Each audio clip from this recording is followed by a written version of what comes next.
Welcome to Teja academy. మనం group 2 మెయిన్స్కు సంబంధించి science and టెక్నాలజీలో ముఖ్యంగా నీటి కాలుష్యం అనేటువంటి పాఠ్యాంశం గురించి అధ్యయనం చేస్తున్నాం. అందులో భాగంగా నీటి కాలుష్యం సంబంధించినటువంటి point source, non point sources గురించి అధ్యయనం చేసినాం. సహజమైన కారణాల గురించి మాట్లాడినాం. సరే, కృత్రిమ కారణాలు మాట్లాడడానికంటే ముందు అసలు కొన్ని కాన్సెప్ట్స్ ఉన్నాయి సార్. ఎప్పుడు ఎవర్ గ్రీన్ అభ్యర్థులు కన్ఫ్యూజ్ పడేది, సివిల్ సర్వీస్లో తరచుగా అడుగుతున్నది డిఓ అంటే ఏంది, బిఓడి అంటే ఏంది, సిఓడి అంటే ఏంటి. ఈ మూడింటి మీద సివిల్ సర్వీస్లో అయితే సార్ ఎస్ఏ టైప్ క్వశ్చన్లో కూడా సిఓడి గురించి రాయండి, బిఓడి గురించి రాయండి సార్. 5 మార్క్స్ కానీ 10 మార్క్స్ కానీ గ్యారంటీగా ప్రశ్న ఉంటుంది. అంత ఇంపార్టెంట్ డిఓ గురించి సార్. ఒక్కొక్క దాని గురించి మన గ్రూప్ 2 మెయిన్స్లో దీని మీద టచ్ చేయలా. ప్రశ్నాపత్రం కానీ కఠినంగా ఉంది అంటే ఎవడైతే అర్థం చేసుకుంటాడో అభ్యర్థి మాత్రమే చేయగలడు. చూద్దాం సార్, చాలా చాలా ఇంపార్టెంట్. ఫస్ట్ డిఓ గురించి మాట్లాడదాం, దాని తర్వాత మిగిలిన కాన్సెప్ట్ గురించి బిఓడి సిఓడి గురించి మాట్లాడదాం సార్. చాలా ఇంపార్టెంట్. ఫస్ట్ డిఓ అంటే ఏదో చూద్దాం. దీన్ని డిజాల్వ్డ్ ఆక్సిజన్ అంట. ఫస్ట్ ఇది బ్రెయిన్లో ఫీడ్ చేయండి. Dissolved oxygen sir. ఫస్ట్ బ్రెయిన్లో ఫీడ్ చేయాలా. Dissolved oxygen, dissolved oxygen. దీన్నే కరిగే ఆక్సిజన్ అని అర్థం సార్. నీటిలో కరిగే oxygen sir. Very important sir. నీటిలో ఎందుకు కరగల?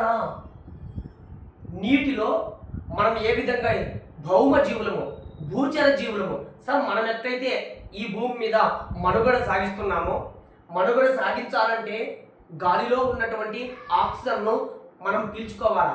అదే విధంగానే నీటిలో ఉండేటువంటి నీటి జీవులు, జలజీవులకు కూడా ఆక్సిజన్ కావాలా. ఈ ఆక్సిజన్ ఎక్కడ లభిస్తుందంటే నీటిలో కరుగుతుంది సార్. ఆ నీటిలో కరగాలి, నీటిలో కరిగిన ఆక్సిజన్లు వాడుకుంటాయి.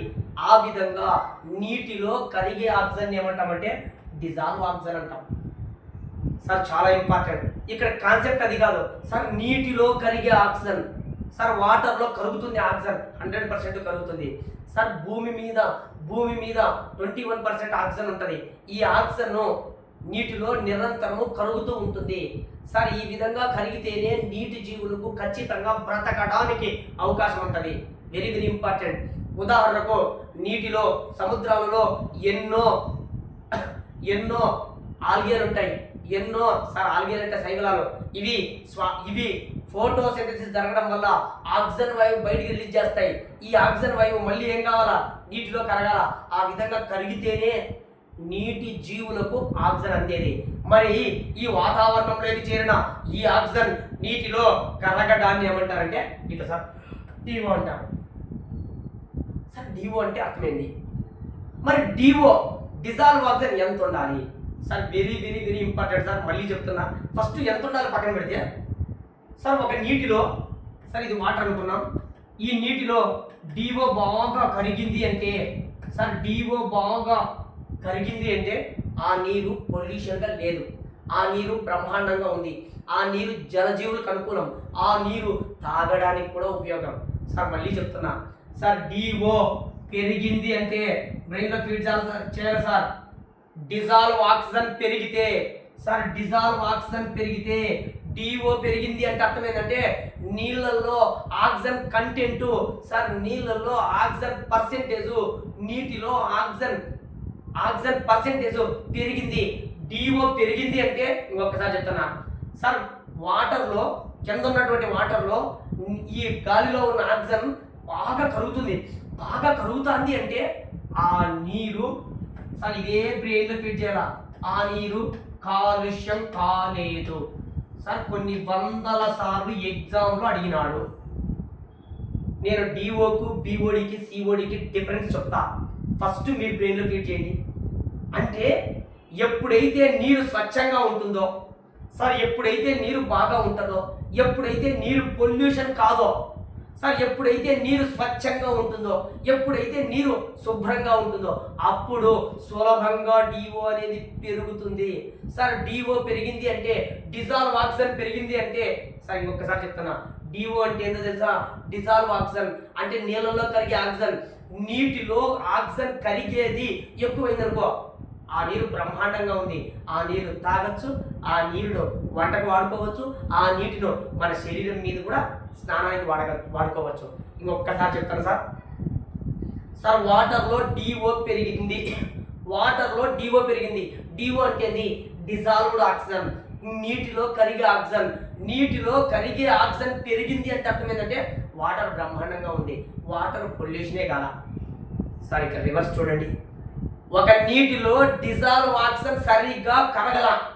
సార్ ఒక నీటిలో, సార్ ఏదో నీరు అనుకున్నాం, ఒక నది నీరు అనుకున్నాం, ఒక గంగా నది నీళ్ళు అనుకున్నాం, ఒక కృష్ణా నది నీళ్ళు అనుకున్నాం, సార్ ఒక చెరువు నీళ్ళు అనుకున్నాం, ఎక్కడైనా తీసుకోండి సార్. ఒక ప్రాంతంలో ఉన్న నీటిలో డిఓ డిజాల్వ్ ఆక్సిజన్, ఆక్సిజన్ గాలిలో ఉన్న ఆక్సిజన్ నీళ్ళల్లో సరిగా కరగల. సార్ ఎప్పుడు కరగదో తెలుసా? డిఓ కరగలేదు అంటే, డిజాల్వ్ ఆక్సిజన్ కరగలేదు అంటే ఆ నీరు పొల్యూషన్ అయింది. Sir very very very important. DO తగ్గితే మీరు ఇలాగే రాసుకోండి సార్. సార్ నాకు తెలిసి సివిల్ సర్వీస్లోను పబ్లిక్ సర్వీస్ కమిషన్లో ఎన్నిసార్లు అడిగింటారు సార్ ఈ కాన్సెప్ట్. డిఓకు బీఓడికి సిఓడికి అర్థమైందా? No doubt at all. Sir basics చెప్తున్నా, ఈ బేసిక్స్ వచ్చినాయా నెక్స్ట్ మాట్లాడేది సులభంగా ఉంటుంది. సార్ డిజాల్వ్ ఆక్సిజన్, నీటిలో కరిగే ఆక్సిజన్ తగ్గింది అంటే అర్థం ఏంటంటే ఆ నీరు కాలుష్యం అయ్యింది. సార్ వెరీ వెరీ ఇంపార్టెంట్, కొన్ని వందల సార్లు అడిగాడు, రేపు ఎగ్జామ్లో ఇట్లా అడుగుతాడు. ఒక చిన్న ఎగ్జాంపుల్ చూడండి. డిఓ పెరిగితే, సార్ ఏం లేదు సార్, డిఓ పెరిగితే అంటాడు. సార్ ఫస్ట్ ఆప్షన్ నీరు అత్యంత కాలుష్యం అంటాడు, నీరు ఒక మోస్తారు కాలుష్యం, నీరు స్వచ్ఛంగా శుభ్రంగా ఉంది అంటారు. పై వాటిలో సరైనది గుర్తించండి. 1, 2 సరైనవి, 1, 2, 3 సరైనవి, 2, 3 సరైనవి, 1, 3 సరైనవి. ఎట్లాంటి ప్రశ్నలు పడతాయి సార్. సార్ డిఓ పెరిగింది అంటే డిజాల్వ్ ఆక్సిజన్ పెరుగుతుంది, నీళ్ళలో కరిగే ఆక్సిజన్ ఎక్కువైంది. సార్ నీటిలో కరిగే ఆక్సిజన్ ఎక్కువయింది అంటే ఆ నీరు శుభ్రంగా ఉంది, ఆ నీరు పరిశుభ్రంగా ఉంది, ఆ నీరు అద్భుతంగా ఉంది. సార్ మళ్ళీ చెప్తున్నా, చాలా చాలా చాలా ఇంపార్టెంట్.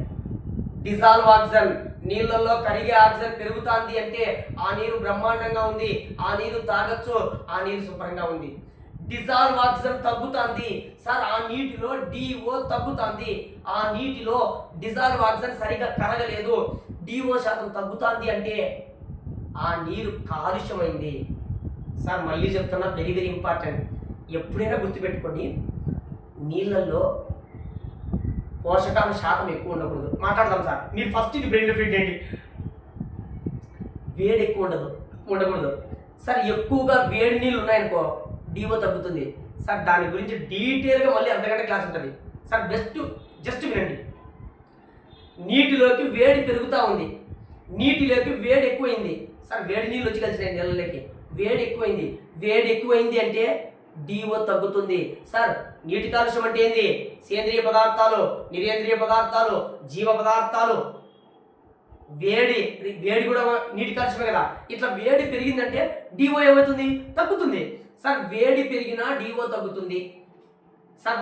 మన బ్రెయిన్లో ఫీడ్ చేయాల్సింది ఏంటంటే, ఒక ప్రాంతంలో నీరు పొల్యూషన్ ఎక్కువైంది అంటే ఆ నీటిలో డిఓ అనేది తగ్గిపోతుంది సార్. ఒక ప్రాంతంలో నీటిలో డిఓ పెరిగింది అంటే ఆ ప్రాంతంలో నీరు శుభ్రంగా ఉంది. ఫస్ట్ ఇది బ్రెయిన్లో ఫీడ్ చేయండి. డిజాల్వ్ ఆక్సిజన్, నీటిలో కరిగి ఉన్న ఆక్సిజన్ బ్రహ్మాండంగా కరిగింది, మంచిది అని గుర్తుపెట్టుకోండి. సరే ఇప్పుడు చూడండి, ఈ డిఓ అంట సార్ బ్రెయిన్లో ఫీడ్ చేయండి. డిఓని ఎట్లా కొలుస్తారంటే చాలా ఇంపార్టెంట్ సార్. డిఓని ఎట్లా కొలుస్తారంటే ప్రతి లీటర్కు ఎంజీలలో కొలుస్తారు, మిల్లీగ్రాముల్లో కొలుస్తారు లీటర్కు. DO dissolved oxygen sir. ఎప్పుడైనా కానీ 1 లీటర్ నీళ్ళు తీసుకుంటే 8 mg ఎల్ ఉంటే, అంటే లీటర్కు 8 mg వరకు ఉంటే సార్ నీళ్ళల్లో 1 లీటర్ నీటిలో 8 మిల్లీగ్రాముల ఆక్సిజన్ కానీ ఉన్నట్లయితే అది సార్ చాలా చాలా ఇంపార్టెంట్. మళ్ళీ చెప్తున్నా 8 మిల్లీగ్రాముల వరకు ఉంటే అది కాలుష్యమైన నీరు, కాలుష్యం నీరు. మళ్ళీ మాట్లాడతా సార్ డిఓ గురించి. సార్ డిఓ ఎంత ఉండాలని మళ్ళీ మాట్లాడతా సార్ ఫస్ట్ బ్రెయిన్లో ఫీడ్ చేయండి మీరు. డిఓ చూడండి, ఎక్కడైనా కాలుష్యం జరిగింది అంటే అదో 8 మిల్లీగ్రాములు పర్ లీటర్ ఉందనుకో, 1 లీటర్కు 8 మిల్లీగ్రాములు కానీ డిఓ డిజాల్వ్ ఆక్సిజన్ కరిగే ఆక్సిజన్ ఉన్నట్లయితే అది కలుషితమైన నీరు, అది కలుషితమైన నీరు. అట్లా కాకుండా 4 మిల్లీగ్రాములే ఉందనుకోండి, ఇప్పుడు చెప్పండి 4 మిల్లీగ్రాములే ఉందనుకోండి సార్, ఇంకా తగ్గింది డిఓ తగ్గింది అంటే నీటి కాలుష్యం ఏమవుతుంది? పెరుగుతుంది సార్. విలోమ సంబంధం ఉంటుంది. మళ్ళీ చెప్తున్నా, నీళ్ళల్లో కాలుష్యం పెరిగింది అంటే డిఓ తగ్గుతుంది సార్. డిఓ పెరిగింది అంటే నీటి కాలుష్యం తగ్గుతుంది సార్. రివర్స్ పెన్ను పేపర్ తీసుకొని ప్రాక్టీస్ చేయండి. ఇంపార్టెంట్. 4 మిల్లీగ్రాములు పర్ లీటర్ ఉంటే అత్యంత కలుషితమైన నీరు. ఫస్ట్ ఇది బ్రెయిన్లో ఫీడ్ చేయండి సార్. ఫస్ట్ ఇది బ్రెయిన్లో ఫీడ్ చేయాలా సార్. చాలా ఇంపార్టెంట్, బ్రెయిన్లో ఫీడ్ చేయాల్సిందే సార్. సార్ కొన్ని వందల సార్లు ఎగ్జామ్లో అడిగాడు. కొన్ని నీటి కాలుష్యం వచ్చేటప్పుడు నంబరింగ్ కూడా ఇంపార్టెంటే. యూరియన్ ఏమవుతుండాలా, చాలా ఇంపార్టెంట్ సార్. అంతే బ్రెయిన్లో ఫీడ్ చేయాలా సార్. చూడండి, ఒక మోస్తారు కాలుష్యం అంటే 8 మిల్లీగ్రాములు ఉండాలి. ఉందంటే కాలుష్యం అయింది మొత్తానికి సార్. 4 మిల్లీగ్రాములు ఉందనుకో ఇంకా కాలుష్యం సార్. మరి డిఓ ఎంత ఉండాలి సార్ నీళ్ళలో? మరి డిఓ 1 లీటర్ నీటికి ఎంత ఉండాలంటే గుర్తుపెట్టుకోండి సార్, 30 మిల్లీగ్రాములు పర్ లీటర్. కొన్ని వందల సార్లు ఎగ్జామ్లో అడిగినాడు సార్. 1 లీటర్ నీటికి 30 మిల్లీగ్రాములు కానీ ఆక్సిజన్ సార్. ఆక్సిజన్ అనద్దండి, డిఓ అనండి. డిఓ అంటే డిజాల్వ్ ఆక్సిజన్, అనగా నీటిలో కరిగే ఆక్సిజన్ 30 మిల్లీగ్రాములు కానీ ఉంది అంటే ఆ నీరు అద్భుతమైన మంచి నీరు. ఇప్పుడు దీన్ని బట్టి అర్థమవుతుంది సార్. డిఓ పెరిగింది అంటే నీరు పరిశుభ్రంగా ఉంది, నీరు మంచివి సార్. డిఓ తగ్గింది అంటే ఇక చూడండి, 8 మిల్లీగ్రాములకు వచ్చింది అంటే ఆ నీరు కలుషితమైన నీరు సార్. 4 మిల్లీగ్రాములే ఉందనుకోండి ఇంకా కలుషితమైన నీళ్ళు.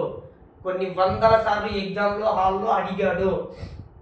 మీరు నంబర్గా గుర్తుపెట్టుకోవాల్సిందే 30 సార్. 30 మిల్లీగ్రాములు పర్ లీటర్. ఇప్పుడు చూడండి ఒక ప్రశ్న. ఇప్పుడు చూడండి సార్, ఇలాగే ఉంటాయి.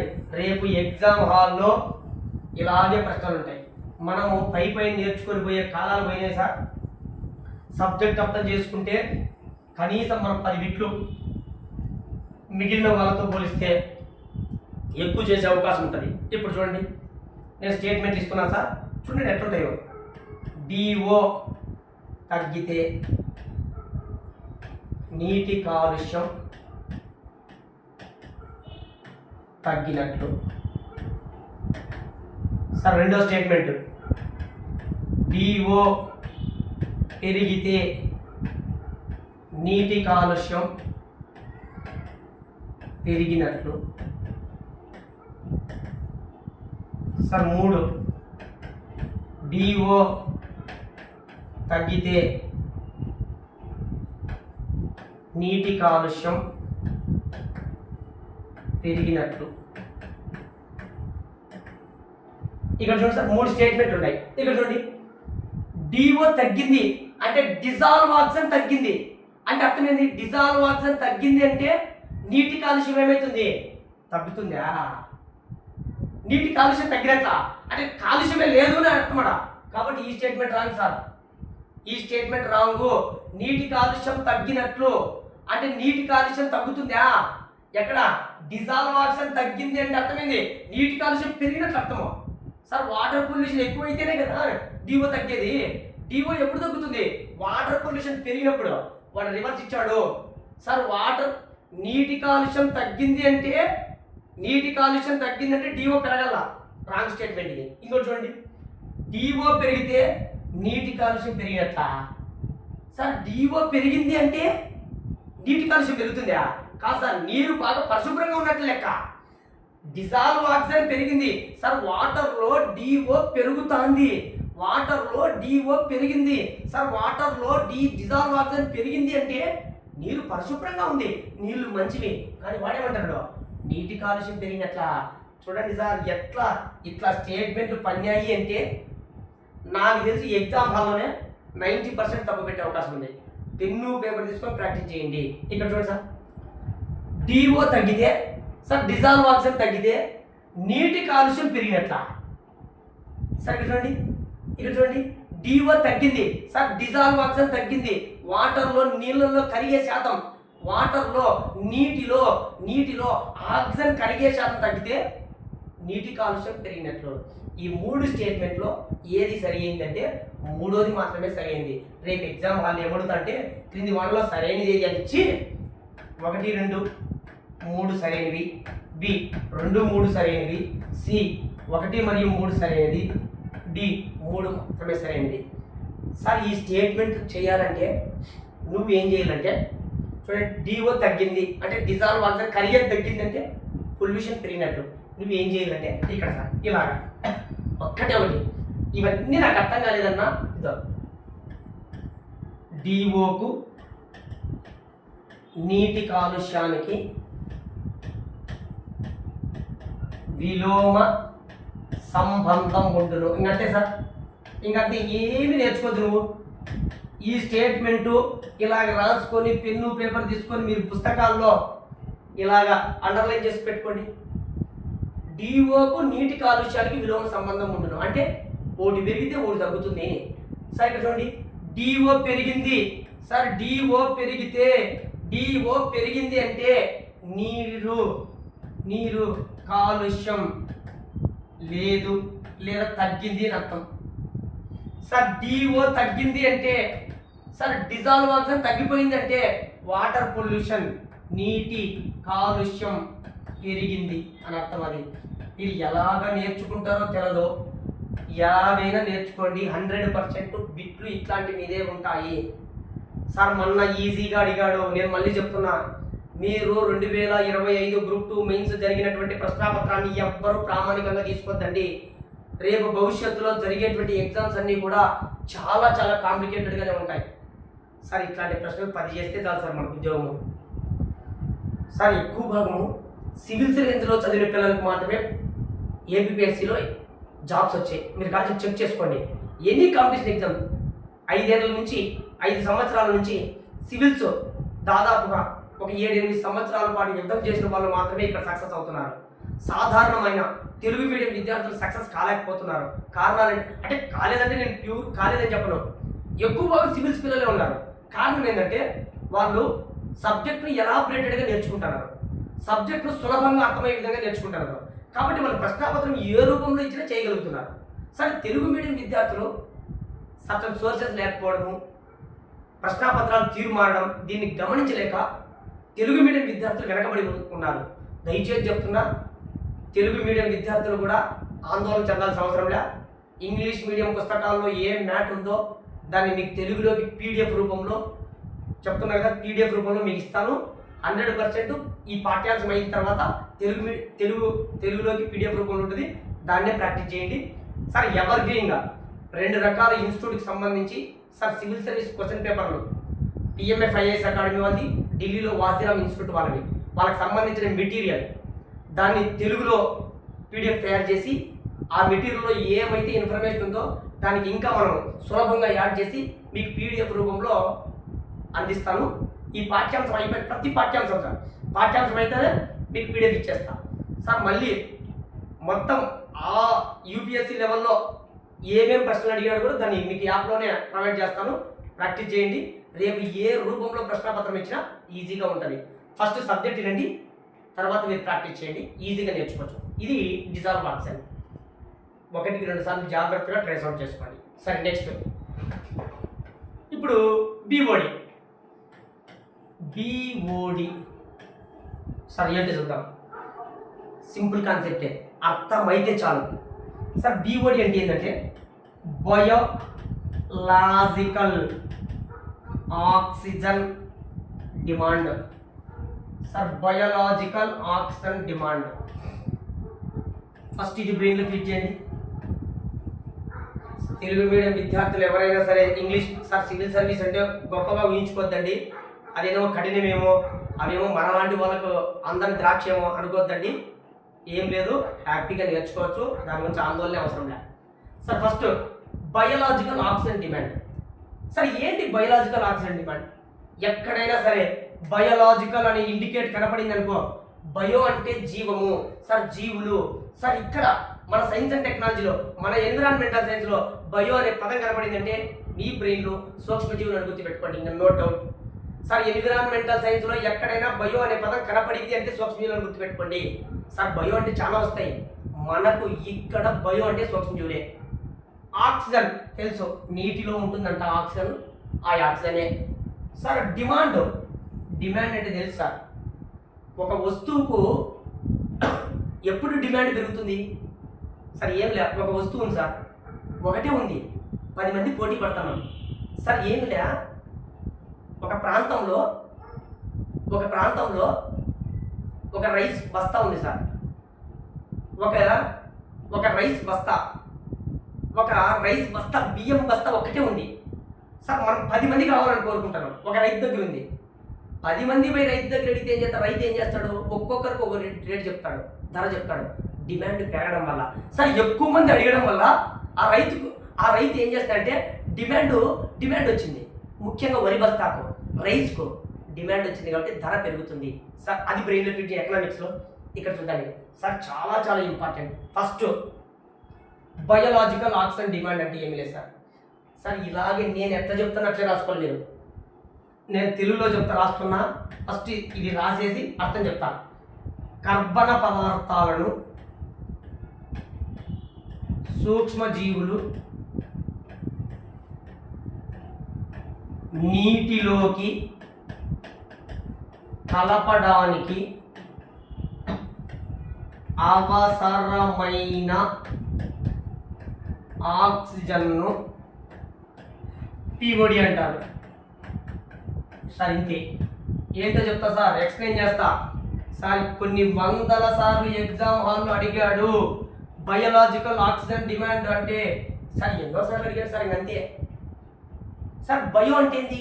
జీవము, సూక్ష్మజీవులు సార్. కర్బన పదార్థాలు అంటే తెలుసు మీకు, కర్బన పదార్థాలు అంటే ఏంది సార్? ఒక జీవుల నుంచి వచ్చేటువంటి వ్యర్థాలు కావచ్చు, జీవే కావచ్చు. ఉదాహరణ చూడండి, మానవ శరీరం కర్బన పదార్థం, పశువుల శరీరం కర్బన పదార్థం, పశువుల నుంచి వచ్చే వ్యర్థం కర్బన పదార్థం, మానవుని యొక్క మలం కర్బన పదార్థం సార్.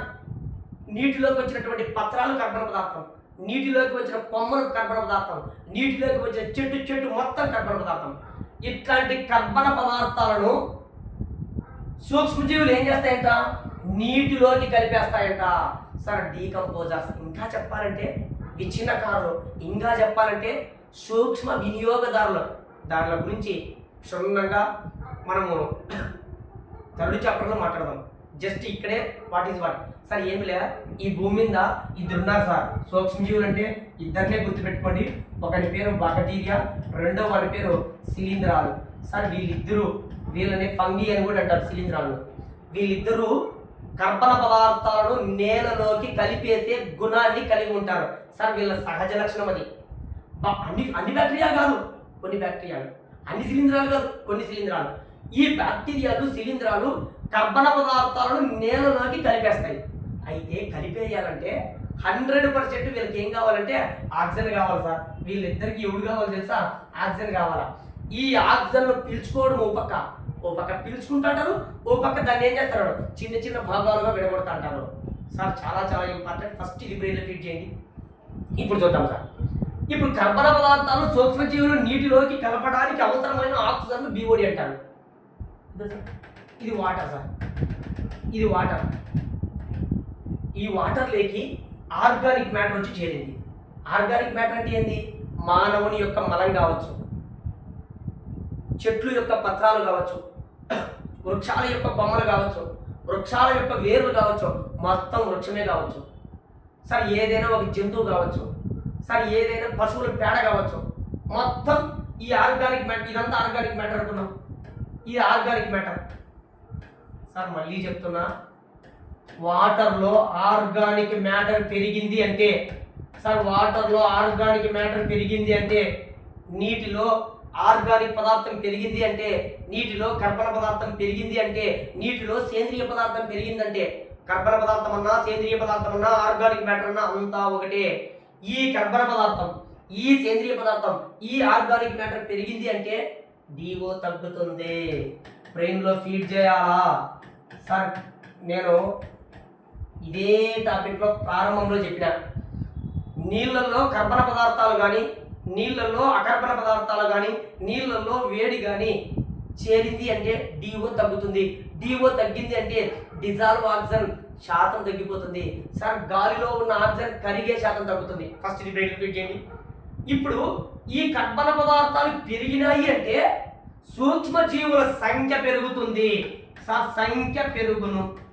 ఎవరి సంఖ్య పెరుగును? సూక్ష్మ జీవులు. ఎవరెవరు? ఈ బ్యాక్టీరియాలు, శిలీంధ్రాలు. ఇదో ఈ బాక్టీరియా, ఇదో ఈ శిలీంధ్రాలు.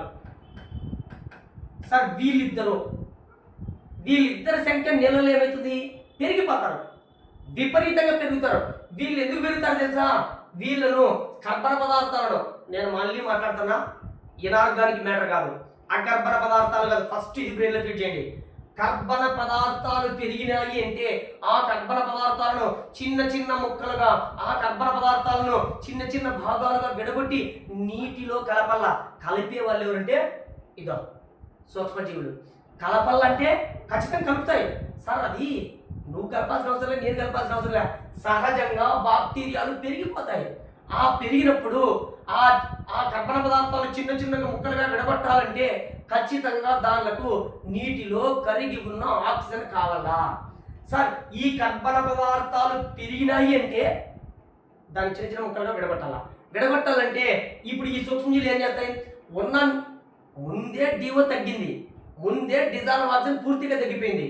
ఇప్పుడు ఉన్న నీటిలోనే ఆక్సిజన్ కొంచెం ఉంటే దాన్ని కూడా ఏం చేస్తాయి? పిక్కుంటున్నాయి, దాన్ని కూడా వాడేసుకుంటున్నాయి. సార్ బిఓడి అంటే అదే. సార్ ఆక్సిజన్ లెవెల్స్ ఏమైంది? O2 లెవెల్స్ తక్కువగా ఉంది. ఆక్సిజన్ 11% తక్కువగా ఉంది. ఆక్సిజన్ పర్సెంటేజ్ లీస్ట్గా ఉంది. ఆక్సిజన్ పర్సెంటేజ్ లోలో ఉంది. ఆక్సిజన్ శాతం చాలా తక్కువగా ఉంది. ఎప్పుడైతే ఆక్సిజన్ శాతం తక్కువగా ఉందో, ఎందుకు తగ్గుతుంది సార్? కర్బన పదార్థాలు పెరిగిపోయినాయి కాబట్టి. ఇవి పెరిగినాయి అంటే డిఓ తగ్గుతుంది. సార్ డిఓ తగ్గింది అంటే ఉన్న సూక్ష్మజీవులు ఏం చేస్తున్నాయి? ఈ కర్బన పదార్థాలను చిన్న చిన్న భాగాలుగా విడగొట్టాలంటే దానికి ఇంకా ఆక్సిజన్ కావాలా. ముందే ఆక్సిజన్ తక్కువగా ఉంది, ఇక కరిగి ఉన్న కొంచెమైనా ఈ కొద్దిగా కరిగి ఉన్న ఆక్సిజన్ కూడా ఏం చేస్తే పీక్కుంటాయి. ఈ కొద్దిగా ఉన్నటువంటి కరిగిన ఆక్సిజన్ను ఈ సూక్ష్మజీవులు పీక్కొని చిన్న చిన్న భాగాలుగా విడగొడతాయి. దీంతో మిగిలిన జీవులకు ఆక్సిజన్ దొరకక మిగిలిన జీవులు చనిపోతాయి. సార్ ఈ విధంగా ఆక్సిజన్ కోసం అనేక జీవులు పోటీ పడతాయి. సార్ దీనినే బిఓడి అంటారు. సార్ బయోలాజికల్ ఆక్సిజన్ డిమాండ్, మళ్ళీ చెప్తున్నా సార్, చాలా చాలా ఇంపార్టెంట్. బిఓడి పెరిగింది అంటే సార్ డిమాండ్ ఎప్పుడు పెరుగుతుంది? తక్కువ ఉన్నప్పుడు. ఏం తక్కువ ఉన్నప్పుడు? సార్ దీని పేరేం పేరు? Oxygen demand.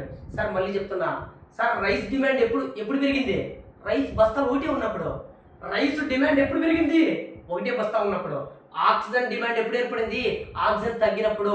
మళ్ళీ చెప్తున్నా, ఎవరు డిమాండ్ చేస్తున్నారు? బయోలాజికల్ డిమాండ్ చేస్తున్నారు. జీవులు డిమాండ్ చేస్తున్నాయి, ముఖ్యంగా సూక్ష్మజీవులు డిమాండ్ చేస్తున్నాయి. సార్ సూక్ష్మజీవులు ఎందుకు డిమాండ్ చేస్తున్నాయి? అవి కర్బన పదార్థాలను చిన్న చిన్న భాగాలుగా విడగొట్టాలంటే ఖచ్చితంగా ఆక్సిజన్ కావాలా. సార్ ఎప్పుడైతే కర్బన పదార్థాలు పెరిగినాయి అంటే, ఆర్గానిక్ మ్యాటర్ పెరిగిందంటే దాన్ని చిన్న చిన్న భాగాలుగా విడగొట్టాలంటే ఆక్సిజన్ కావాలా. ఇక్కడ చూస్తే ఆక్సిజన్ లేదు. ఎందుకంటే డిఓ తగ్గింది, ఎందుకంటే కర్బన పదార్థాలు పెరిగినాయి. సార్ వాటర్లో పొల్యూషన్ పెరిగితే డిఓ తగ్గుతుంది. డిఓ తగ్గింది అంటే ఆక్సిజన్ డిమాండ్ పెరిగింది. మళ్ళీ చెప్తున్నా సార్, డిఓ తగ్గడం అంటే ఏంది? రైస్ బస్తా తగ్గింది. రైస్ బస్తా తగ్గితే డిమాండ్ పెరుగుతుంది. ఇక్కడ డిఓ తగ్గింది అంటే ఆక్సిజన్ తగ్గిపోయింది. ఆక్సిజన్ తగ్గిపోయింది అంటే ఆక్సిజన్ డిమాండ్ పెరిగింది. ఎవరు డిమాండ్ చేస్తున్నారు? Biological demand. సార్ చాలా చాలా ఇంపార్టెంట్. బయోలాజికల్ ఆక్సిజన్ డిమాండ్ కొన్ని వందల సార్లు అడిగాడు సార్. బయోలాజికల్ ఆక్సిజన్ డిమాండ్ను ఎవరు చేస్తారంటే సూక్ష్మజీవులు. సరే ఎందుకు చేస్తారు? వాటర్లో కర్బన పదార్థాల విచ్ఛిన్నం కోసం, వాటర్లో సేంద్రియ పదార్థాల విచ్ఛిన్నం కోసం, కర్బన పదార్థాలు లేదా సేంద్రియ పదార్థాలు లేదా ఆర్గానిక్ మ్యాటర్ను చిన్న చిన్న భాగాలుగా విడగొట్టడం కోసం సూక్ష్మజీవులు నీటిలో కరిగి ఉన్న ఆక్సిజన్ను ఎక్కువగా డిమాండ్ చేస్తాయి. తద్వారా ఆక్సిజన్ అనేది తగ్గిపోతుంది. దీనినే బిఓడి అంటారు. సార్ ఎగ్జామ్ హాల్లో చాలా ఇంపార్టెంట్. సార్ కొన్ని వందల సార్లు అడిగాడు సార్ ఇవి ఎప్పుడైనా కానీ. ఇప్పుడు చూడండి, బిఓడి బయోలాజికల్ ఆక్సిజన్ డిమాండ్ పెరిగింది అంటే సార్ ఇప్పుడు చెప్పండి, బిఓడి పెరిగితే నీటి కాలుష్యం తగ్గినట్ల పెరిగినట్ల? సార్ డిమాండ్ పెరుగుతుంది. ఎప్పుడు పెరుగుతుంది? కర్బన పదార్థాలు ఎక్కువ ఉన్నప్పుడు. కర్బన పదార్థాలు ఎప్పుడు ఎక్కువైతాయి? నీటి కాలుష్యం అయినప్పుడు. సార్ చాలా చాలా ఇంపార్టెంట్. నీటి కాలుష్యం పెరిగితే, నీటి కాలుష్యం పెరిగితే బిఓడి పెరిగింది అంటే నీటి కాలుష్యం పెరిగినట్లు లెక్క. సార్ మళ్ళీ చెప్తున్నా, బయోలాజికల్ ఆక్సిజన్ డిమాండ్ పెరుగుతుంది. డిమాండ్ పెరుగుతుంది అంటే వాటర్లో ఎక్కువ కాలుష్యం జరిగింది. సార్ బిఓడి అనేది పెరిగింది అంటే వాటర్లో పొల్యూషన్స్ ఎక్కువ ఉన్నాయి. బయోలాజికల్ ఆక్సిజన్ డిమాండ్ ఎప్పుడు జరుగుతుంది? వాటర్లో సూక్ష్మజీవులు పెరిగినప్పుడు. సూక్ష్మజీవులు ఎప్పుడు పెరుగుతాయి? కర్బన పదార్థాలు పెరిగినప్పుడు. కర్బన పదార్థాలు ఎప్పుడు పెరుగుతాయి? వాటర్ పొల్యూషన్ జరిగితే. ఇదో నీటి కాలుష్యం పెరిగిందంటే బిఓడి పెరుగుతుంది. ఇప్పుడు చూడండి, బయోలాజికల్ ఆక్సిజన్ డిమాండ్ తగ్గింది అంటే సార్ అవసరమేదే, డిమాండ్ వద్దు సార్, బ్రహ్మాండంగా ఉంది. రైస్ ఎక్కడ చూసినా దొరుకుతాయి. ఎందుకు డిమాండ్? ఆక్సిజన్ బ్రహ్మాండంగా దొరుకుతుంది. సార్ నీళ్ళల్లో డిమాండ్ లేదు, అదో డిమాండ్ తగ్గిందంటే అర్థమైంది.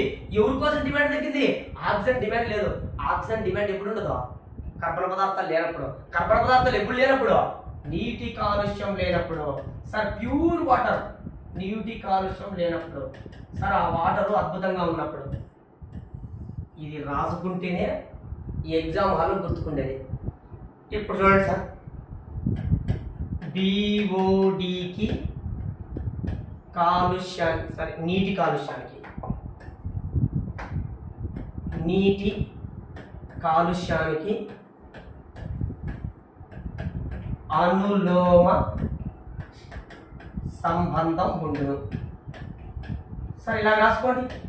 ఎందుకు రాదు చూడండి, ఇలాగ రాసుకుంటే ఈజీ. సార్ బిఓడి పెరిగింది అంటే వాటర్ పొల్యూషన్ ఎక్కువైంది. బిఓడి తగ్గింది అంటే వాటర్ పొల్యూషన్ తగ్గింది అని అర్థం. ఒకటి పెరిగిందంటే ఇంకోటి కూడా పెరుగుతుంది, ఒకటి తగ్గిందంటే ఇంకోటి కూడా తగ్గినట్టు లెక్క. మళ్ళీ మళ్ళీ చెప్తున్నా, కొన్ని వందల సార్లు ఎగ్జామ్ హాల్లో అడిగినాడు. సార్ బ్రెయిన్లో ఫీడ్ చేయాలా. ఇక్కడ ఇంకొక క్వశ్చన్ ఇలాగ చూడండి, బిఓడి దేనిని సూచిస్తుంది? సార్ ఇది సివిల్ సర్వీస్లో అడిగిన ప్రశ్న, ఎన్నో అదర్ పబ్లిక్ సర్వీస్ కమిషన్ రాష్ట్రాల్లో అడిగిన ప్రశ్న. సార్ బిఓడి దేనిని సూచిస్తుంది? ఏ సార్ ఏ నీటిలో కర్బన అకర్బన పదార్థాల కాలుష్యంలో. సార్ బి నీటిలో అకర్బన పదార్థాల కాలుష్యంలో. సార్ సి నీటిలో కర్బన పదార్థాల కాలుష్యంలో. సార్ డి నీటిలో రేడియో ధార్మిక పదార్థాల కాలుష్యంలో. బిఓడి ఎప్పుడైనా కానీ సార్ బయోలాజికల్ ఆక్సిజన్ డిమాండ్ అనేది సూక్ష్మజీవులే చేస్తాయి, అంటే జీవులే చేస్తాయి. జీవులు ఎప్పుడు చేస్తాయి? కర్బన పదార్థాలను మాత్రమే. బయోడిగ్రేడబుల్ సార్ నీటిలో కానీ నేలలో కానీ కలిసిపోయే పదార్థాలను బయోడిగ్రేడబుల్ పదార్థాలు అంటారు. సార్ మళ్ళీ చెప్తున్నా, కర్బన పదార్థాలు మాత్రమే. గుడ్డిగా ఎక్కడుంది ఆన్సర్ అదే ఇద్దాం.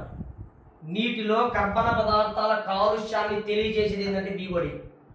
కన్ఫ్యూజ్ పడద్దండి, రేపు ఎగ్జామ్ హాల్లో ఇది కూడా కనపడుతుంది. సార్ వెరీ ఇంపార్టెంట్, ఈ రెండు ఉండేది ఏంటంటే ఒకటి ఉంది, దాని పేరు సిఓడి, కెమికల్ ఆక్సిజన్ డిమాండ్. దాని గురించి మళ్ళీ మాట్లాడతా. అది సిఓడి, ఇది BOD. Sir very very very important. Pen paper తీసుకొని ప్రాక్టీస్ చేయండి. నీటిలో కర్బన పదార్థాల కాలుష్యం పెరిగింది అంటే సూక్ష్మజీవుల సంఖ్య పెరిగిపోయి వాటిని చిన్న చిన్న ముక్కలుగా విడగొట్టడం కోసం నీటిలో కరిగి ఉన్న ఆక్సిజన్ అంతా పీల్చుకుంటాయి. తద్వారా ఆక్సిజన్ కు డిమాండ్ పెరుగుతుంది. దానినే బిఓడి అంటారు. బిఓడి పెరిగింది అంటే వాటర్ పొల్యూషన్ ఎక్కువైంది, బిఓడి తగ్గింది అంటే వాటర్ పొల్యూషన్ తగ్గింది. సార్ మీరు పెన్ను పేపర్ తీసుకొని ప్రాక్టీస్ చేస్తేనే డిఓ బిఓడి సంబంధం ఏంటి ఇక్కడ చూడండి. డిఓ పెరిగితే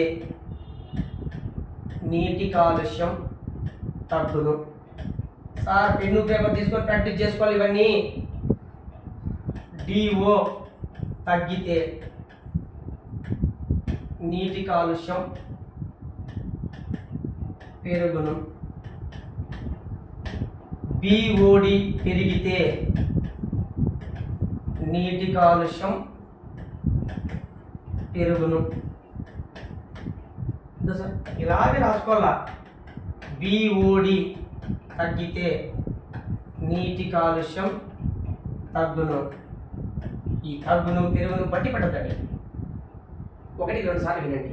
ఓహో, నీళ్ళల్లో కర్బన పదార్థాలు పెరిగితే సూక్ష్మజీవులు దాన్ని డీకంపోజ్ చేస్తాయి, చేయాలంటే ఆక్సిజన్ డిమాండ్ చేస్తాయి.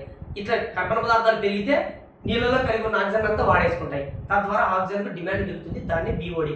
ఎప్పుడు బిఓడి పెరుగుతుంది? వాటర్ పొల్యూషన్ పెరిగినప్పుడు.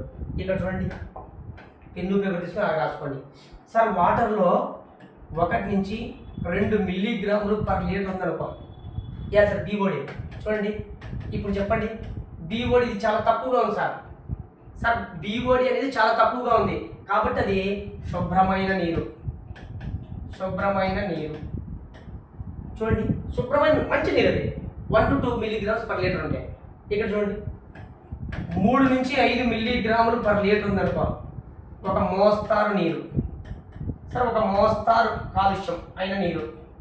సార్ లైట్గా అంటాను చూడండి, జస్ట్ లైట్గా కాలుష్యమైంది. ఇక్కడ చూడండి 6 నుంచి 9 మిల్లీగ్రామ్ పర్ లీటర్. నెక్స్ట్ అంటే ఒక తీవ్రమైన కాలుష్యం, తీవ్రమైన కాలుష్య నీరు. ఇక్కడ చూడండి 100 mg పర్ లీటర్, అతి తీవ్రమైన కాలుష్యం. ఇది సార్ ఇలా చూడండి. బిఓడి ఏమైతుంది? పెరుగుతా వస్తాను చూడండి. ఇక్కడ బిఓడి పెరిగిందంటే వాటర్ పొల్యూషన్ కూడా పెరుగుతుంది చూడండి. చూడండి శుభ్రమైన నీరు ఒక మోస్తారు, తీవ్రమైన అతి తీవ్రమైన. చూడండి బిఓడి తగ్గుతా వస్తుంది అనుకో, పైకి పైపోతే తగ్గుతాను చూడండి. నీటి కాలుష్యం కూడా ఏమవుతుంది? తగ్గుతుంది. మీరు ఎలాగ రాసుకుంటారో తెలుసు సార్. సార్ ఈ ట్యాబ్లెట్స్ అవసరం అంటే అవసరం లే, సబ్జెక్ట్ అర్థమైందా? మీరు గుర్తుపెట్టుకోవాల్సిన అవసరం లేదా? ఎగ్జామ్లో వాటంతటా అవి ఆన్సర్లు వస్తాయి. ఫస్ట్ డిఓ అంటే ఏంది, బిఓడి అంటే నేర్చుకోండి. డిఓ అంటే నీటి బాగా ఉంటే డిఓ పెరుగుతుంది, నీళ్లు బాగా లేకపోతే డిఓ తగ్గుతుంది. బిఓడి పెరిగింది అంటే నీటి పొల్యూషన్ జరిగింది, బిఓడి తగ్గింది అంటే బ్రహ్మాండమైన నీరు. సార్ నీళ్లు కలుషితం లేదని గుర్తుపెట్టుకోండి. ఇది డిఓకు బిఓడికి. నేను మళ్ళీ మీకు సిఓడి దాని గురించి నెక్స్ట్ వీడియోలో మాట్లాడతాను. Okay, thank you.